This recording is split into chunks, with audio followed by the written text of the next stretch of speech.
facing. I think it's no surprise to anyone that the Philippines has some of these conflicts with the People's Republic of China. And the position that the Philippines takes is that we have no territorial conflict with China. What we have are China claiming territory that belongs to the Philippines.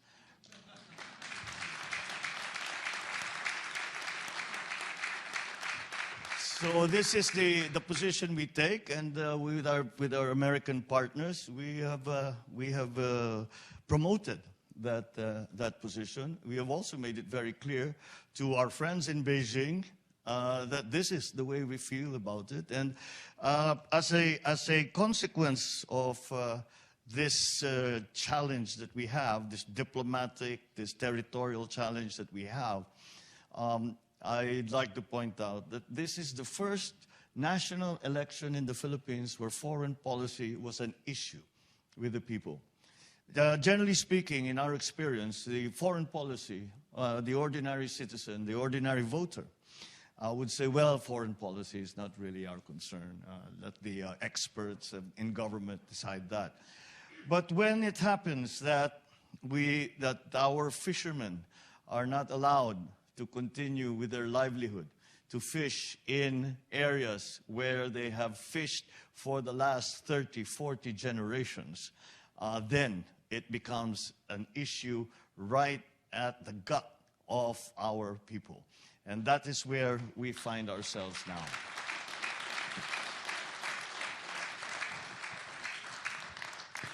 I listened carefully to what you said in your remarks about the West Philippine Sea. And your recent stated position of the government in terms of the Permanent Court of Arbitration decision in 2016. So, given China's posture, which is in recent times usually not through grey-coloured vessels, that's warships, but through ships of other colours, sometimes Coast Guard vessels, and sometimes fishing fleets, and sometimes fishing fleets comprised of hundreds of vessels very close together. Looking ahead for the next couple of years, what would you ask our Chinese friends to do differently? Well, what we have tried, I mean, in my view, it is nobody wants to go to war. The one thing we need to avoid is a shooting war. And I have always said that the fundamental principle that guides our foreign policy is peace. We talk about the economy. We say that we are in crisis. There are many things that we need to do. We have good plans for it. We are very optimistic about the future. But all of these things will be for naught if there is conflict in the region. Australia is certainly a strong partner in all of these actuations that we have been trying to endorse. In the case of the Philippines, it's clear that militarily there is no comparison between the Philippines and China in terms of capability, in terms of strength, military strength, should it come to that. However, we believe that the strength that we can apply will be from the partnerships, once again, that we have with countries like Australia, with our ASEAN members, with the rest of our friends and allies in the region. And that's why I think that ASEAN is going to have to play a stronger role in all of these discussions, and in trying to, again, keep the peace and slowly, but continue to engage China. Because once that engagement stops, then there is no progress. And then things could very easily deteriorate, and that is not what we want to happen. So we have tried, on a bilateral basis with China, although we maintain our position in terms of our maritime territories and their fishing rights, our economic zones, we have nonetheless tried to continue to engage China on that basis, on those subjects, but also engage China on other aspects, the people-to-people relationships, even the economic relationships that we have fostered with China, even some of the other exchanges that we have had in terms of education, in terms of cultural exchanges, in terms of all of the other things. I have always told my Chinese friends, and I said, let us not make our differences concerning maritime, like the baselines, the economic zones, etc. Let us not make that the defining element of our relationship. Because if that is the only defining if that will be the defining relationship of the defining part of our relationship, then we are really at a standstill. And hopefully if we make progress in other areas, this will help. I always quote that the way that the United States, for example, and China came together was through ping pong. If you remember, it was because the Chinese ping pong captain played with the United States ping pong captain, and they became friends, and ping pong went to the United States. And this led to Richard Nixon going to China and establishing diplomatic relations. So perhaps that's something. So we must explore everything. We must explore every avenue.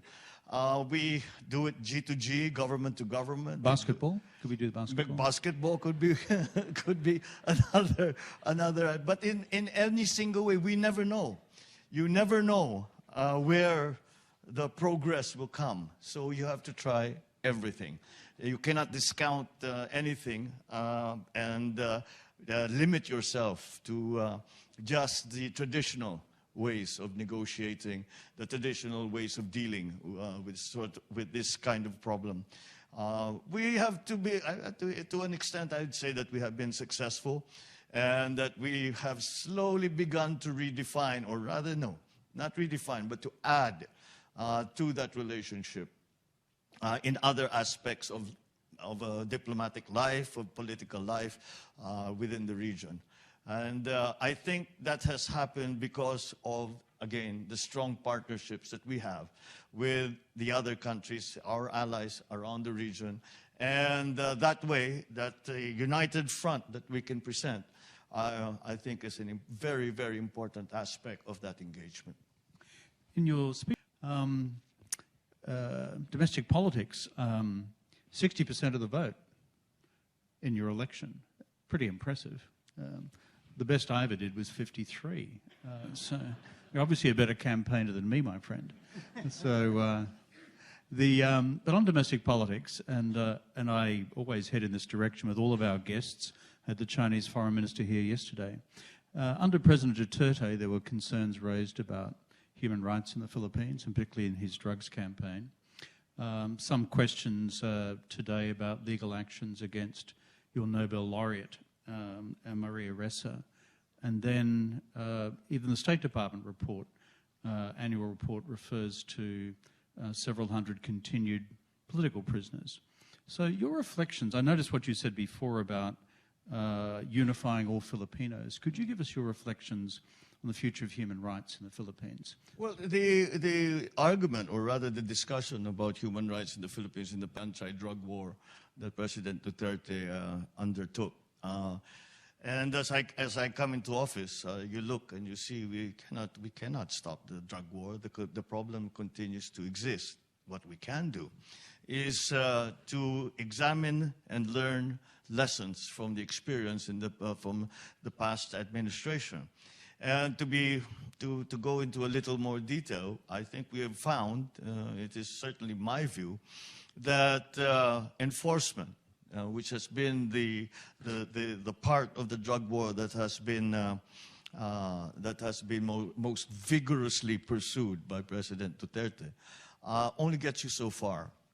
And my approach is slightly different. And we look at the drug problem in the Philippines, and it is a significant one. There are approximately, I suppose, according to official statistics, close to 4.5 million actual addicts in the Philippines. And that the corrosive effect of on that, on society, on criminality, on the drug syndicates, etc., even the politicization of the whole drug syndicates and their networks is something that we still have to deal with. And so perhaps we should look at it, we should look, instead of just enforcement, which will continue, but in a more focused way.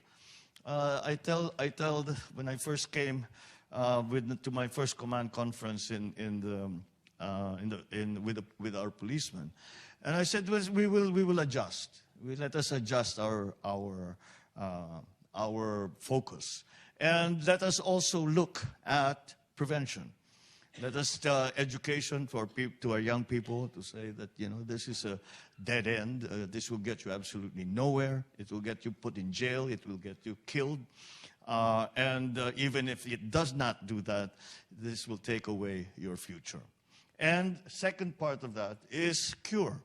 To be more sensitive and more sympathetic to those who actually have gotten caught up in this lifestyle. And so that is something that we are now promoting.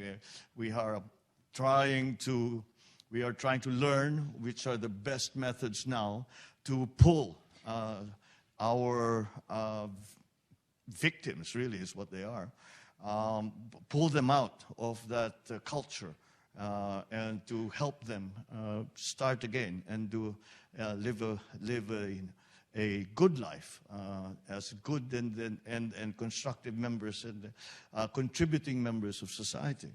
Now, as to the enforcement, to put it very bluntly, I simply told them, look, I'm not interested in the kid who makes 100 pesos a week selling weed. That's not the person that I want you to go after.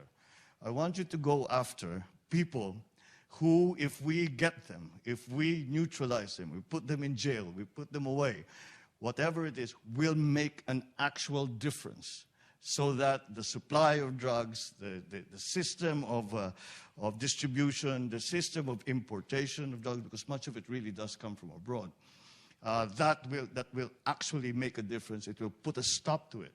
And that's what we are working on right now. So those are the different elements of those three elements of the anti-drug effort of this government. Though they changed, and even the methodology has changed. Well, thank you for that.